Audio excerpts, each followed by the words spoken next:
Tenaimwari, I think Sister Afyong has nailed it on a myriad of levels. So, you know, as is characteristic of Auntie Afyong. Absolutely, absolutely. And as she spoke about switching allegiances, Ghana and its present president Nana Akufo-Addo. He's all right though, isn't he? He's one of us. Well, you know, he's known these days for making you know, Pan-African sound bites that excites some of us. And a couple of years ago, he spoke publicly about Ghana taking control of its cocoa market, you know, taking back the cocoa market and you know, adding value to it and so on. And what it was is that he was switching clientele from Sweden to American corporations. And white people in South Africa have come to realize. And that's what that was about. But the present status, when you consider that 98% of Ghana's gold is owned and controlled by America and Canada, when you consider that Terminal 1 of its airport is under the complete and utter control of the American government. Can you believe that? American military personnel can go in and out of Ghana without having to go through Ghana customs. They don't need a passport. They go through Terminal 1 that is in the total control of the American government. And yet when you hear Akufo-Addo, who is a trickster, when you hear him speak sometimes, you would think that he is a man of Pan-African substance. You look at Rwanda, which many of us like also to big up, you know, Paul Kagame and Rwanda. And on the face of it, it looks like some good things are happening in Rwanda. You see infrastructure developments, you see educational improvements in education, you see improvements in healthcare. We understand the streets are very clean and what have you.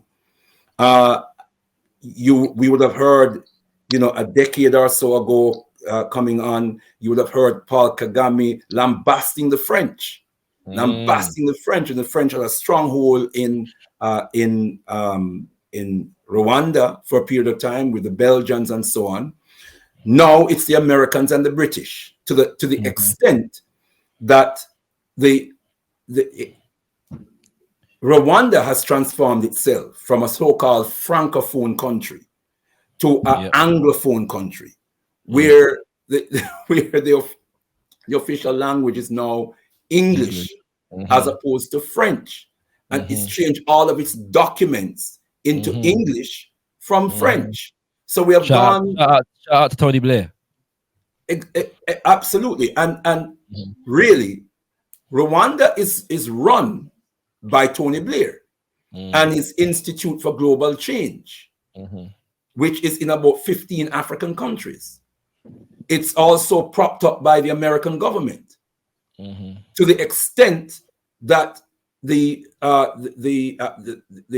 M23 militia that is plaguing the east of the Congo presently, which is funded by the Rwanda government, which is also funded by the American government.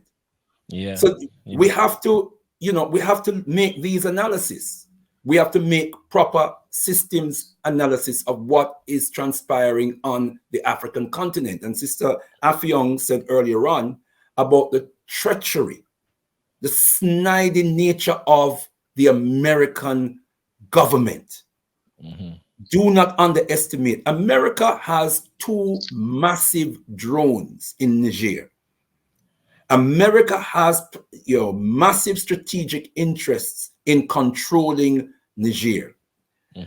The French have become very unpopular in not just Niger, but many francophone countries. That's Central Africa. America is now taking up the reins, and we have to understand the relationship between America and France historically. They work hand in glove. Look at the history of Haiti and how America has backed up France in maintaining oppression and exploitation of Haiti. Look at the historical relationship between these two forces. America is also behind this massive project called the Trans-Sahara Gas Pipeline, which is intended to replace the Nord Stream pipeline that evidently the Americans themselves blew up. The Nord Stream pipeline from Russia to Europe, which evidently America blew up. This pipeline is supposed to replace the gas supply that the Nord Stream pipeline was supposed to provide. Right. So we understand, and when America refuses to refer to the military takeover in Niger as a coup, when everybody else is saying it's a coup, that also is to protect its strategic interests in Niger. If America says this is a coup, according to its own laws, its own domestic laws, as well as according to international law, America will have to stop funding the Niger government and the Niger army. America's strategic interest requires that it continues to fund, so it continues to control. The Nigerian government and the Nigerian army. It funds the aspects of the Nigerian army, as well as the French government. These are the issues that we need to factor into whatever analysis we make. And so what our sister has broken down sounds good on the surface. We hope that it is profoundly what we're seeing is a transformation. It is profoundly transformative and sustainable. We hope that that is the case. But as Sister Affiong has said, we have to look at history. And we have to look at the forces that are at play. We have to be very, very careful. Yes.